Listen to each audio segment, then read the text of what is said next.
L'Inconfortable, le podcast intersectionnel haut en couleur qui te sort de ta zone de confort. Bienvenue à tous les auditrices, ici Kazi Warem pour le premier épisode de la saison 2. Cet épisode consacré à l'afroféminisme est réalisé dans le cadre de la Semaine contre le racisme en collaboration avec le Bureau de l'intégration et de la prévention du racisme de Fribourg. À l'intersection du racisme anti-noir et du sexisme, quelles sont les revendications des afroféministes suisses ? Pourquoi les collectifs afroféministes sont-ils nécessaires à la fois aux luttes féministes et aux luttes antiracistes ? Olga Madjinogi, cofondatrice du collectif biennois Kabak, et Chantal Neuhaus, cofondatrice du collectif Nyone Amani, expliquent comment sont nés leurs collectifs respectifs et ce qu'ils apportent aux luttes intersectionnelles dans l'horizon helvétique.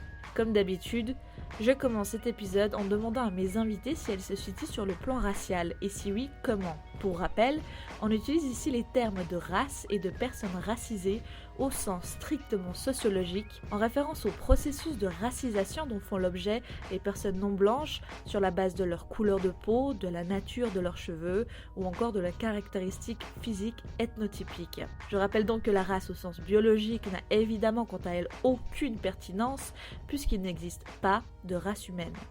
Sur ce, je vous laisse écouter la réponse de Chantal. Bonne écoute.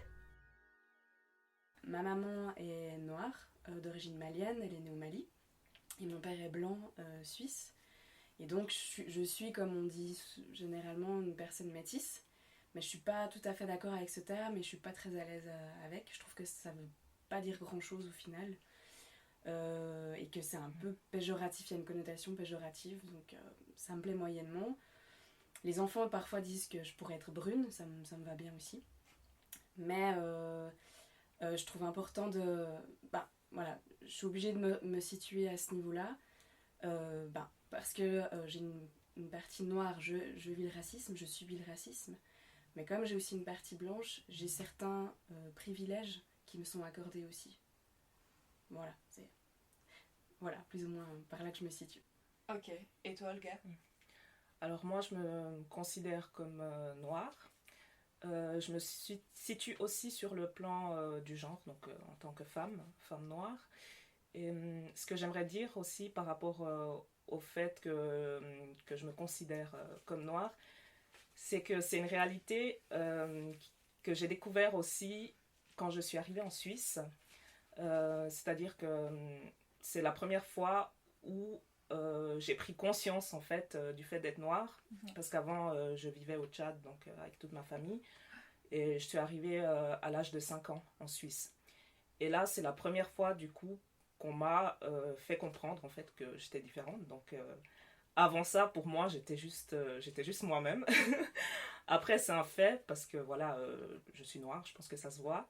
Mais j'aimerais dire que c'est aussi important que être noire, c'est pas genre juste factuel, c'est aussi en fait un fait social. Et je pense que quand on parle de racisme, c'est très important de soulever ça, parce que le fait que ce soit un fait social, du coup, ça regroupe aussi plein d'imaginaires qui sont rattachés au fait d'être noir. Mais moi, j'ai aucun souci avec le fait de dire que je suis noire, et je préfère d'ailleurs qu'on me dise que je suis noire plutôt que je suis black, par exemple. Et pourquoi ? Pourquoi ? Parce que black, déjà, je trouve que c'est de nouveau rattaché à plein d'imaginaires. Souvent, quand j'étais plus jeune, je trouvais assez cool qu'on me dise voilà, t'es black, parce que ça renvoyait aux États-Unis, ça renvoyait à toutes les personnes plutôt du milieu du hip-hop, et puis ça donnait un côté cool. Puis finalement, je me suis dit, mais quand on parle des blancs, on dit pas white, donc pourquoi est-ce qu'on parlerait de black ? Et noir, c'est pas un gros mot, c'est juste factuel, c'est juste pour désigner. Mais il faut pas oublier que ça regroupe quand même tout un imaginaire. Et moi, j'ai pas mal de... Enfin, du coup, j'ai des amis noirs qui s'identifient comme aussi afrodescendantes. Est-ce que c'est votre cas ? Si oui ou non, pourquoi oui, pourquoi non ? L'une ou l'autre, vas-y Chantal. Oui, moi c'est un terme qui me plaît pas mal. Je pense qu'on peut utiliser plusieurs termes en même temps. On peut dire par exemple je suis noire, afrodescendante, on pourrait dire je suis asiatique, afrodescendante, enfin on peut utiliser plein de termes. Voilà, il y a aussi afropéen, afropéenne. Oui, ouais, moi c'est un terme qui me parle, ouais. Et toi, Olga? Oui, c'est un terme qui me parle aussi, surtout dans un contexte européen, dans le sens où, comme disait Chantal, de plus en plus il y a des personnes qui sont afropéens ou bien même afro-suisses. Parfois j'utilise le terme d'afro-suisse. Et d'ailleurs dans notre collectif Kabak, on parle d'afro-descendants parce qu'il y a aussi des personnes qui sont pas... qui peuvent être métissées, qui peuvent avoir un des parents qui est noir et blanc. Enfin, il y a on peut dire vraiment toute une palette. Et je trouve que le terme afrodescendant, il est peut-être un peu plus large. Et moi, j'ai pas de souci à l'employer. Ouais, super. Je peux aller rapide. Du coup, moi, j'aimerais savoir un terme qui a beaucoup interrogé, en fait, quand j'ai fait mes recherches sur l'afroféminisme, c'est le terme de misogynoir. Comment vous le définirez, ce terme? Qu'est-ce qu'il implique, en fait, Olga? Alors c'est un terme qui est assez récent. Je pense qu'il a été développé, si je ne me trompe pas, vers les années 2000 par une chercheuse afro-américaine, Bailey, je ne sais plus exactement le nom, mais c'est un terme qui permet d'englober la misogynie qui est spécifiquement adressée aux femmes noires. C'est-à-dire que c'est des comportements ou des attitudes qui visent spécifiquement des femmes noires. Si je peux donner un exemple, ça va être, je sais pas, des insultes qu'on dirait qu'à des femmes noires, ou bien des représentations qu'on se fait uniquement de femmes noires, comme un exemple que je peux donner, ce serait par exemple l'image de la angry black woman, cette idée de femme noire qui parle fort, qui prend de la place, et ça c'est par exemple un exemple de misogynie noire. Et toi, Chantal? Oui, c'est un terme qu'on utilise aussi au sein du collectif Amani. On se présente aussi vraiment comme luttant contre la misogynie noire. Et j'ai rien à ajouter de plus que ce qu'Olga a dit, quoi. C'est vraiment lutter contre les oppressions simultanées sexistes et racistes, contre les personnes vues comme femmes et noires. Ouais, ok. Et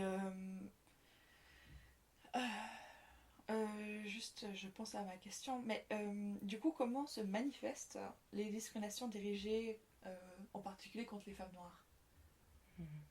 Chantal, est-ce que t'as... J'ai lu cette question, puis je me suis dit, il y a énormément de choses, évidemment, il y a énormément de discrimination, de souffrance, etc. Moi, j'avais pas très envie, j'avais envie de répondre à cette question en ne répondant pas à la question. Ah, tu peux, peut-être. Tu peux. Pour qu'une fois, on ne doive pas revenir sur des événements qui sont blessants pour nous, puis que on ne doit pas à chaque fois donner des éléments un peu comme ça qui pourraient être croustillants parfois pour certaines personnes. J'ai malheureusement eu des mauvaises expériences avec des médias mainstream où ils posent la question, mais vraiment de manière... Il n'y a pas de respect, il n'y a pas de... Et surtout en mode, oui, mais non, mais il y a quoi vraiment? Voilà, exactement. Inquisiteur, genre tu dois prouver, voilà. Tu dois avoir une vidéo de quand ça t'est arrivé avec la date, l'heure, c'est ça. 3 témoins. C'est ça, et c'est d'ailleurs ce qu'on a vu avec l'assassinat de George Floyd. Enfin, les gens ont eu besoin de voir comme ça, on a tous besoin de voir des images comme ça pour se réveiller peut-être ou pas, il faut qu'on arrête avec ça. Et donc moi j'ai pas vraiment envie de nouveau prouver aujourd'hui qu'on souffre, qu'on est agressé, etc. Donc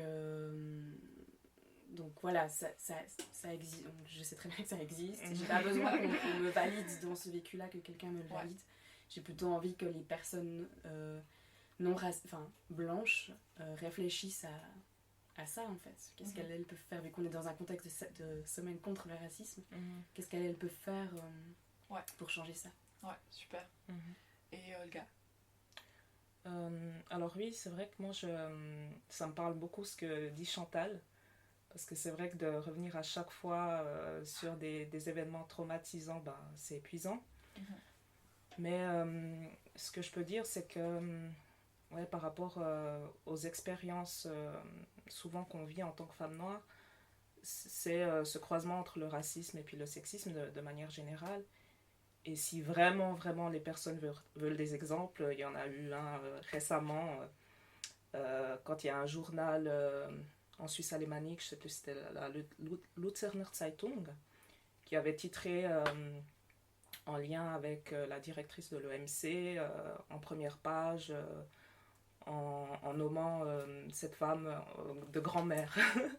Donc là, c'est un exemple typique de misogynoire. Mais après, ouais, c'est vrai que nous, on n'a pas forcément tout le temps envie de prouver, quoi. Ça existe, c'est là. Et puis, je pense que c'est aussi aux personnes alliées d'écouter aussi et puis d'être attentif quand il y a ce genre d'événement. C'est clair que justement, c'est important aussi justement de prendre les personnes au mot. Enfin, tu vois, vraiment de valoriser leurs paroles. Si t'as quelqu'un en face qui te dit moi j'ai vécu ça, de pas le remettre en question en fait, parce que sinon on se sent tout le temps d'obligation de se justifier, de vraiment avoir des preuves sous la main de tout ceci, tout cela, et c'est fatigant parce qu'on se sent, en fait la conversation après elle est surtout autour de ça et puis pas tant autour des solutions, donc c'est clair. Ouais, exactement. C'est ça. Bah du coup une solution à ce genre d'emmerde que vous pouvez rencontrer, c'est l'afroféminisme. Du coup, moi, j'aimerais savoir déjà qu'est-ce que c'est que l'afroféminisme, en quoi est-ce qu'il est différent du féminisme mainstream ou bien du white féminisme, et pourquoi est-ce qu'il est nécessaire en fait. Donc, je sais pas qui veut répondre en premier. Je peux y aller. Bon, déjà, j'aimerais dire que il n'y a peut-être pas forcément un afroféminisme. Personnellement, moi j'ai découvert le courant afroféministe beaucoup à travers les réseaux sociaux. Je ne suis pas une militante née, donc je me forme toujours encore. Mais ce qui m'a intéressée dans l'afroféminisme, c'est que c'est une approche intersectionnelle. Donc ça, c'est un terme qui vient aussi d'une chercheuse afro-américaine. Et c'est un outil qui permet de penser les discriminations puis les oppressions de manière simultanée. Donc que ce soit les discriminations de race, de classe, de sexe, toutes les discriminations aussi envers la communauté LGBTQ. Et puis, donc moi, ça me parlait en fait, cet outil-là, de lutter contre les discriminations sur plusieurs fronts. Et je pense aussi qu'il y a un afroféminisme qui est peut-être plus spécifique à la France ou à la Suisse. On a vraiment chacun nos vécus de racisme dans le contexte dans lequel on évolue. Donc, il ne faut pas oublier aussi qu'il n'y a pas une femme noire, mais on est toutes autant différentes les unes que les autres. Mais je pense que l'afroféminisme, c'est peut-être le courant dans lequel on arrive le mieux à porter nos voix par nous-mêmes et puis pour nous-mêmes. Et Chantal? Alors, pareil aussi, moi je suis pas une militante née, donc j'apprends aussi tous les jours et puis j'apprécie vraiment apprendre tout le temps. Au sein du collectif Amani, en fait, on essaye vraiment de se positionner avec un afroféminisme qui vise aussi à changer le système en fait, dans lequel on vit. Après, à la base, l'afroféminisme, il est né dans les années 70 aux États-Unis, dans le contexte de libération féministe, etc. Et puis, il a vraiment une visée à lutter contre ce système dominant mis en place, donc qui est le capitalisme. Le racisme sert le capitalisme, en fait, le sert toujours. Et en fait, dès qu'on commence à mettre le doigt justement sur les discriminations contre la communauté LGBTQX, les personnes noires, aussi les personnes en situation de handicap, qu'on a mis le doigt là-dedans, on voit bien qu'il y a vraiment un problème beaucoup plus large, un système mis en place, sciemment mis en place, un mécanisme qui est le capitalisme. Et donc nous on cherche vraiment à se libérer de ça et de rentrer dans un mouvement vraiment de libération et qui nous permette d'avoir un maximum de fin d'oppression et de ces oppressions simultanées qui nous mettent tout en bas comment aussi on le voit avec l'environnement, l'exploitation en fait, la surexploitation des ressources, c'est l'exploitation des personnes et c'était l'exploitation des personnes noires avec la mise en place de l'esclavage. Voilà. Donc bon, la définition était un peu tout à l'envers et dans tous les sens, mais en fait voilà, c'est un système assez large. Et oui, en fait, bon, afroféminisme, donc ça va aussi parler aux personnes qui se reconnaissent du genre féminin et noires afrodescendantes, donc ça leur parle aussi à elles et pour qu'elles s'organisent et qu'elles réfléchissent, etc. Entre elles pour voilà, réfléchir à qu'est-ce qu'on peut faire en fait dans ce mouvement-là pour mettre fin au capitalisme, quoi. Ouais. Trop bien, putain, exactement, s'il vous plaît. On voudrait bien comprendre la convergence de ces putains de luttes et que le capitalisme, comme tu le dis, il nourrit le racisme, qui nourrit aussi le sexisme, et tout ça c'est forcément lié en fait. C'est forcément profondément lié parce que c'est des systèmes d'exploitation. Le but c'est toujours d'exploiter une catégorie d'individus au maximum. Et puis d'ailleurs forcément ça joue ensemble, c'est sûr. Et c'est... Et en fait, pourquoi est-ce que c'est nécessaire la démarche afroféminisme ou les afroféminismes dans le contexte suisse, disons, pourquoi c'est nécessaire? Je pense que c'est nécessaire dans le sens où ça permet de mettre sur le devant de la scène des voix qui sont peut-être parfois invisibilisées ou qui sont minoritaires dans l'espace public. Et c'est nécessaire pour nous, pour ne pas nous faire confisquer notre parole sur des sujets qui nous concernent directement, et de voir ces sujets traités aussi de notre point de vue, du point de vue des personnes opprimées. Et ça, je pense que c'est fondamental, parce que si on ne fait pas ça, on peut se retrouver dans des situations où on mène certains combats tout en mettant de côté, voire parfois en oppressant d'autres groupes minoritaires. Puis on a un exemple assez récent, je pense, avec les résultats assez malheureux du week-end passé, où ça, moi je trouve que c'est là où l'approche intersectionnelle est intéressante, parce que pour moi personnellement, je ne peux pas me définir comme féministe sans être antiraciste, ou féministe sans être pas islamophobe. Et donc c'est plus que nécessaire en fait, parce qu'on peut voir que dans les discours féministes, alors que c'est des discours qui luttent contre une forme d'oppression, ça peut à un moment donné, si on n'est pas attentif à ce genre de... Si on n'est pas attentif justement de laisser la parole aux premières personnes concernées, on peut vraiment se retrouver dans des situations assez délicates. Tu veux rajouter quelque chose? En fait, comme tu disais aussi dans le contexte suisse aussi, c'est que moi j'ai l'impression que la question du racisme anti-noir en Suisse, elle s'est réveillée, je sais pas, il y a une année quoi. Enfin, quand j'étais petite, j'entendais pas trop de discussion à ce sujet-là, ado non plus. Vraiment, j'ai l'impression que c'est vraiment récent, puis on vient juste d'ouvrir une petite mini page, mais il y a tellement de choses à savoir sur le passé colonial de la Suisse. Et donc du coup je pense que c'est vraiment important, vu que le racisme et le capitalisme, et la Suisse est un pays bien capitaliste, est partout, et il faut qu'on en parle aussi là, dans le contexte là où on vit, là où on est quoi. Et en plus si on parle de chiffres, faut se rendre compte que rien qu'en 2019 la Commission fédérale contre le racisme en Suisse, elle rapporte, donc c'est juste les cas qui sont rapportés vraiment, donc c'est la mini pointe de l'iceberg. Et il y a environ 350 cas qui sont dénoncés. Donc c'est juste les cas qui sont assez graves pour avoir été dénoncés. Et on regarde que les groupes qui sont le plus visés, c'est d'abord la xénophobie en général, et juste après c'est les noirs, et un petit peu après c'est les personnes musulmanes quoi.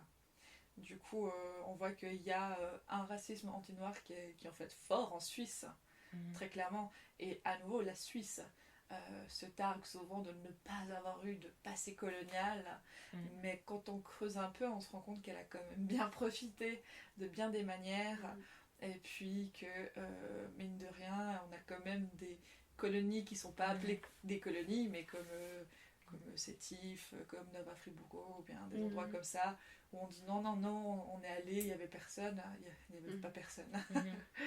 Donc, clairement.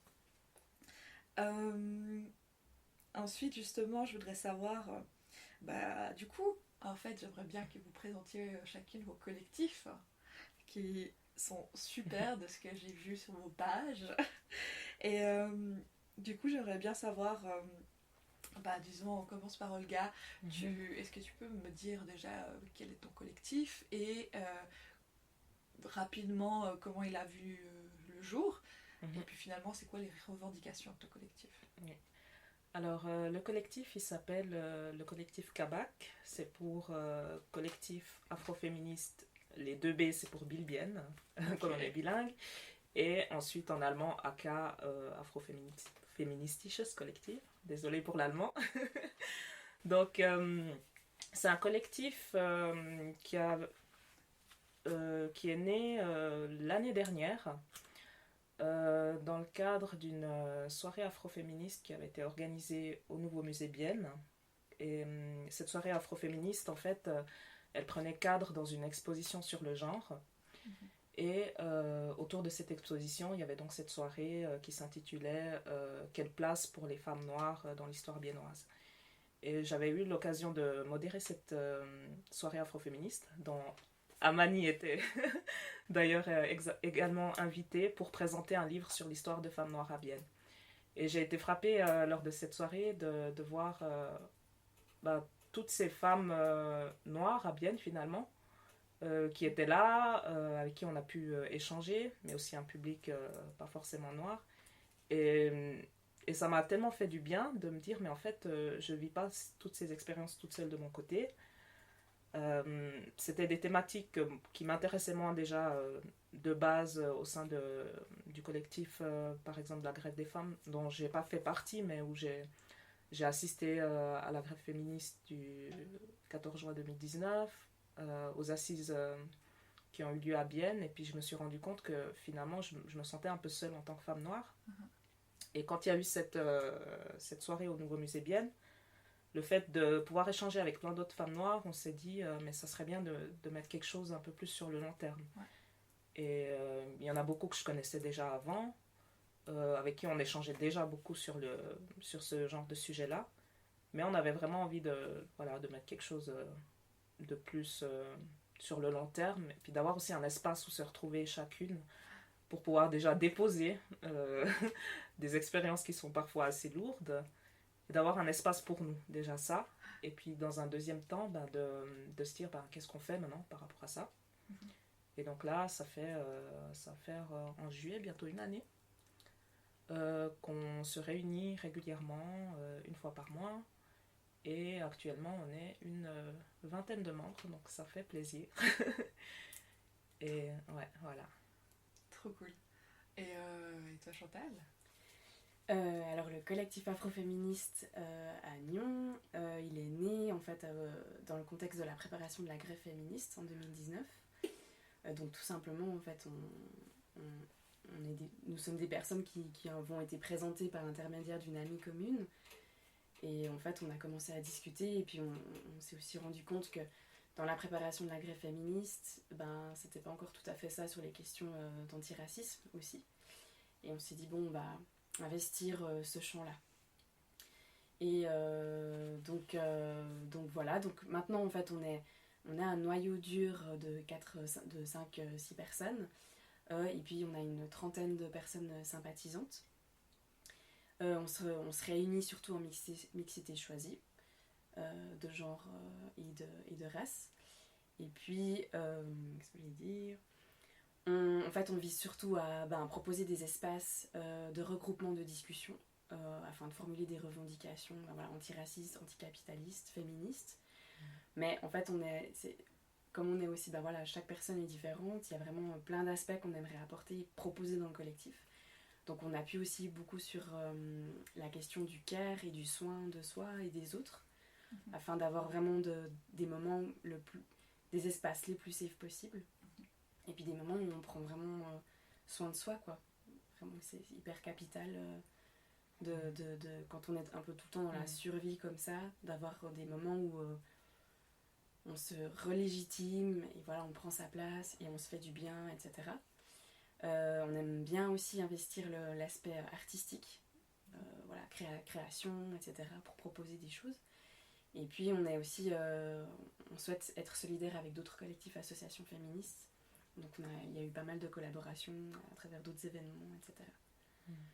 Voilà. Tellement cool. Tellement cool.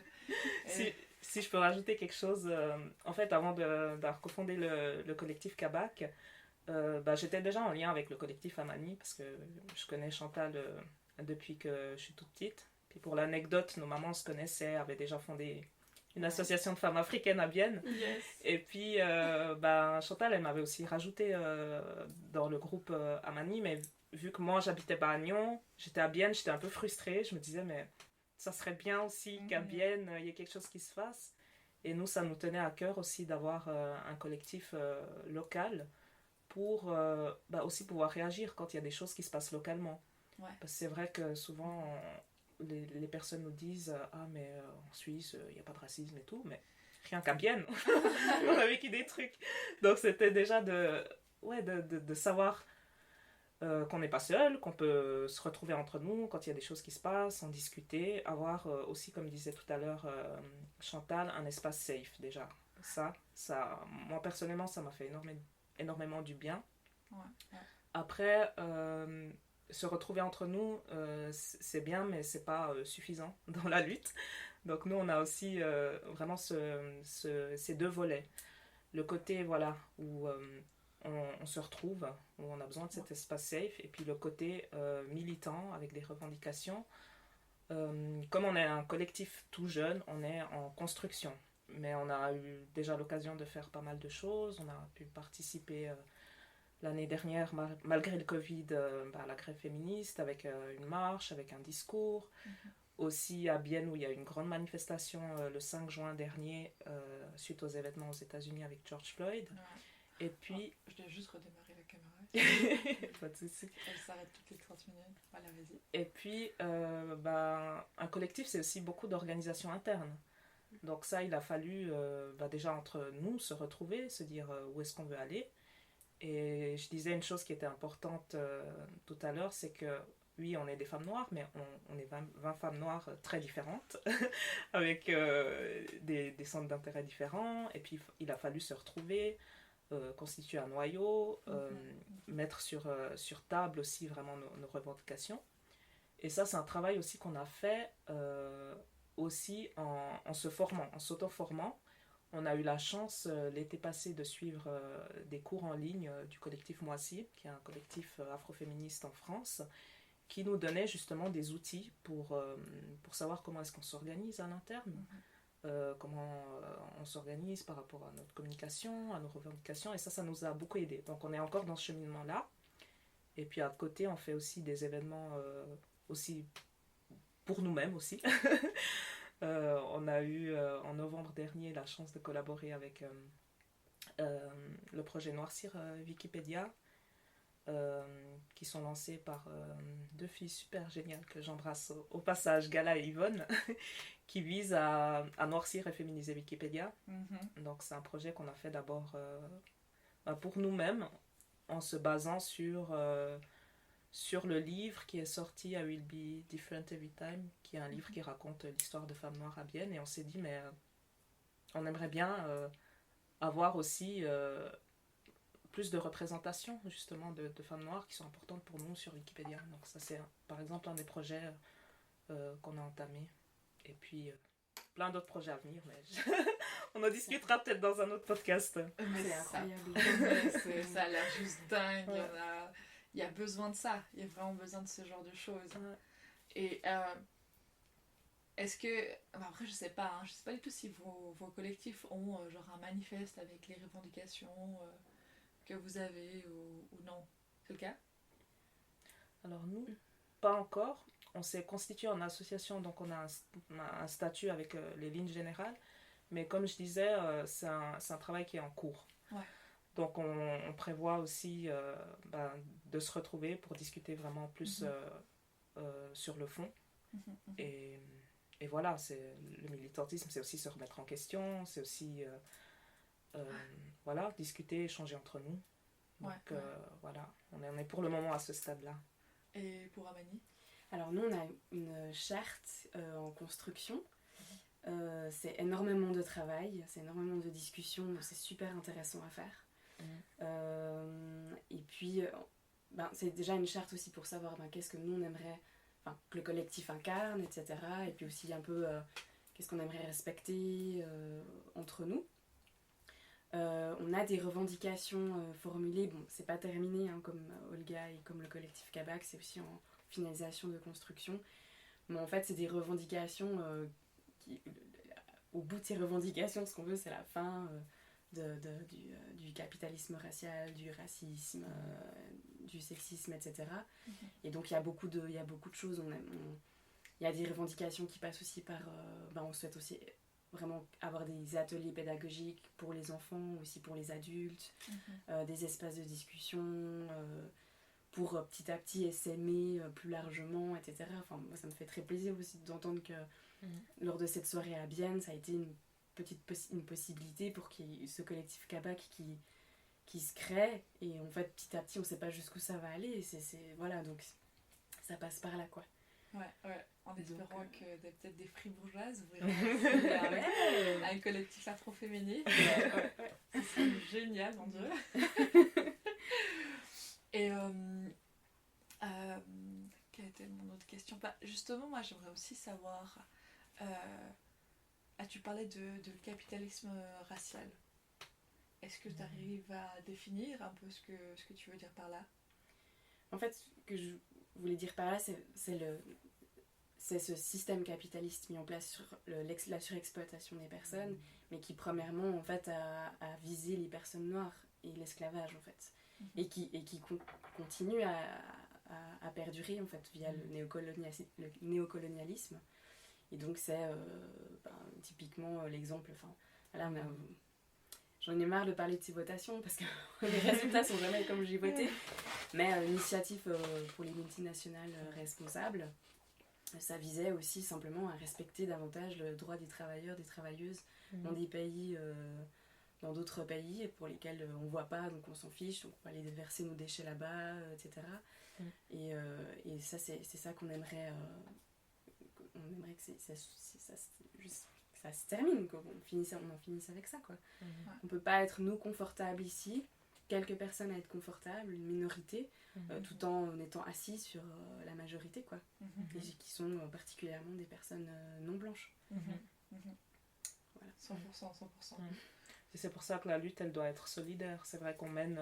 je parlais tout à l'heure du fait que voilà, on était un collectif très local, mais évidemment, on tient compte d'un contexte beaucoup plus global. Et quand il y a ce genre d'initiative, c'est très important aussi. Nous, en tant que collectif Kabak, on soutient ce genre d'initiative, où même entre nous, on se rappelle quand il y a des votations importantes. Mais oui, c'est tout un système. Et puis, je pense que c'est très bien que Chantal l'ait souligné. Moi, je ne l'avais pas souligné tout à l'heure, mais dans nos statuts, on lutte aussi contre les discriminations de classe, mais ça comprend aussi donc, une lutte qui soit anticapitaliste et puis qui tienne compte aussi des personnes les plus précarisées aussi dans la société. Donc, de ne pas mener notre lutte contre un pan aussi de personnes... comment dire ça, précarisés ou bien préjurés par ce système. Et au final, le travail que vous faites, les filles, ça devrait pas être le travail de l'État en vrai? Non mais, je posais la question, moi. Ouais. Je pense que ça devrait être le travail de tout un chacun. Je pense que tout le monde a un rôle à jouer. Et c'est vrai que nous, dans le collectif Kabak, on est très très souvent sollicités. Et je pense que c'est important que tout le monde se sente concerné par les questions de racisme et de sexisme, mais il y a comment on se sent concerné. Et pour les personnes blanches, je dirais c'est important quand elles s'engagent dans le racisme de s'engager dans l'angle de ce qu'on appelle des alliés. Et ça, c'est très important aussi dans notre lutte. Et si les institutions pouvaient être des alliés, ce serait aussi super. Ouais. Mais après, je sais pas si... Ouais, c'est difficile à dire. Si c'est... Évidemment que la lutte contre le racisme, ça passe aussi par l'éducation. Donc les systèmes éducatifs ont bien sûr leur rôle à jouer, je pense. Et justement, tu parles de ça. Comment, des solutions concrètes dont vous parlez justement toutes les deux, ce serait éventuellement d'aller dans les écoles, mais comme tu l'as dit, il suffit pas malheureusement de sensibiliser les jeunes et les élèves, il faut aussi sensibiliser le corps professoral, peut-être même, je sais pas, l'administration, etc. Et puis aussi, dans la police, on est d'accord qu'il y a clairement encore des soucis avec le profilage racial, etc. Est-ce que ce serait pas mieux si aussi on renforçait plus que la sensibilisation et des vraies formations à déconstruire ces biais racistes pour que ça intervienne le moins possible dans ces milieux-là. Puisque également, on a pu voir dans le rapport de la Commission fédérale contre le racisme que là où il y avait le plus souvent, où ça arrivait le plus souvent, outre l'espace public, c'est dans l'administratif et dans la police, quoi, en fait.